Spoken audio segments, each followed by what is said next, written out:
So this is our demo for MiniProject 2. Our project didn't actually start working, so this is incomplete code and it doesn't actually compile fully. So at the beginning of the code, we have the for include for the library. We need this for, for everything. Int count1, this is a global variable that we were going to use for reading it from the file. This part doesn't actually quite work, but it is a global variable that we use in the code. We have two structs that one's called user t. This is for all the basic stuff. So like storing all the basic stuff. So the latitude, longitude, altitude, and time as a double, and then the name. And then we have struct record, which is supposed to record your D2 distance to user, as well as the name. So we could correlate the two structs together, but I don't think this one quite works. We have four prototypes for four functions that will compare to the requirements.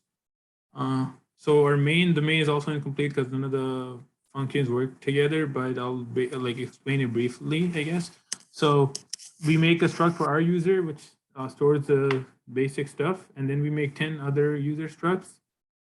We use 10 because we don't actually know how many users we were going to get because we need to read in from the file for that, and that part didn't quite work. So we just assumed 10 would be the maximum number of other users. And for each one of our other user struct, we need to have the other record struct to store their distance to the user, and then a character name for the name of our user. So first of all, we could have done this more efficiently, but we needed to initialize the variable distance to user in each of the other records to 999. So the highest number we could we could probably read 9999, but we just chose 999 as our number. Just anything, just a large number, because for whatever reason, max didn't work. So we used 999 instead.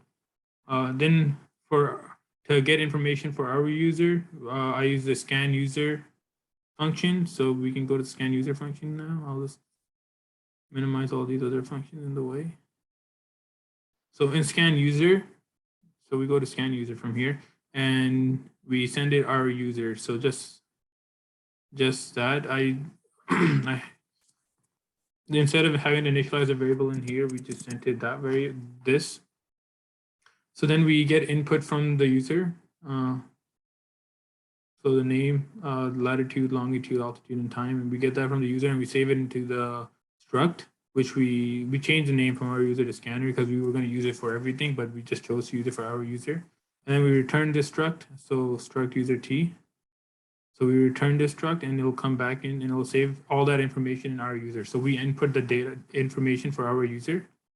And then this was going to be, so I'll get rid of this. Oh, sorry.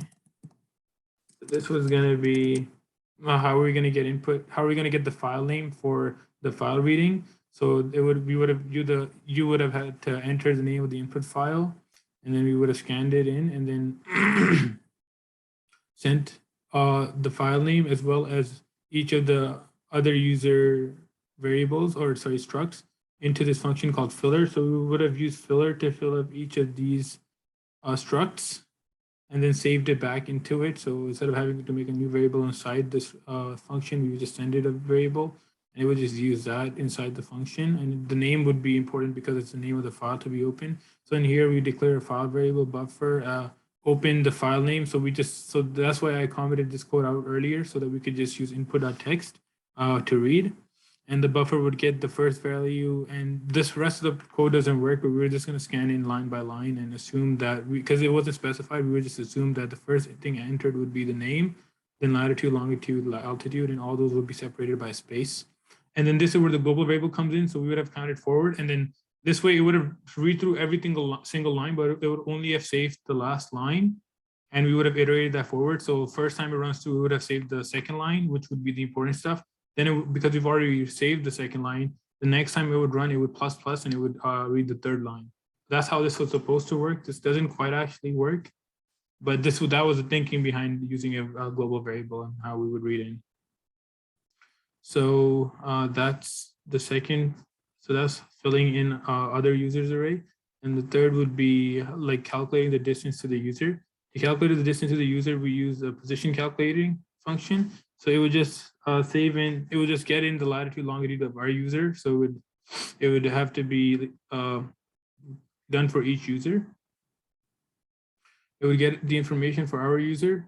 It would do the math. It would save it for, our user would be saved into latitude 1, and then other users would be saved in for latitude 2, and it would basically forward loop through every single user and saving the information into their other record version of the same. So other user 1 would relate to other records 1, other user 2 would relate to other records 2, and we'd also copy their name so that if we needed their name and just their name and the distance to the user, it would also be saved in the other record struct. So that's why we couldn't just do distance to user array. We had to have a struct that would save their name as well as their distance to the user.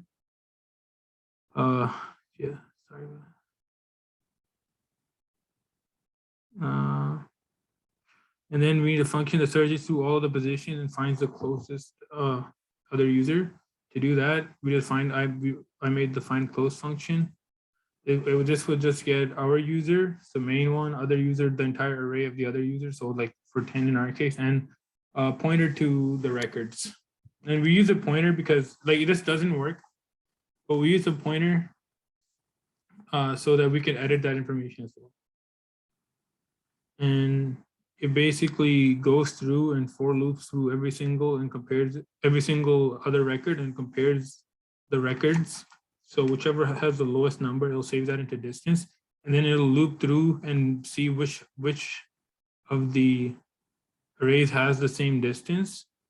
Which of the which of the records has the same distance, and whatever record has that distance, it would return that record. And yeah, it would return that record and we saved into a variable. And then yeah, so the last two parts didn't actually quite work because the code didn't work. 2 parts of the code didn't work. And yeah, so this is just a demo of all the code. I think I went to filler, yeah. I went to find close through position calculator, yes. And then yeah, so that's just a demo of our code. Thank you. Oh. Thank you.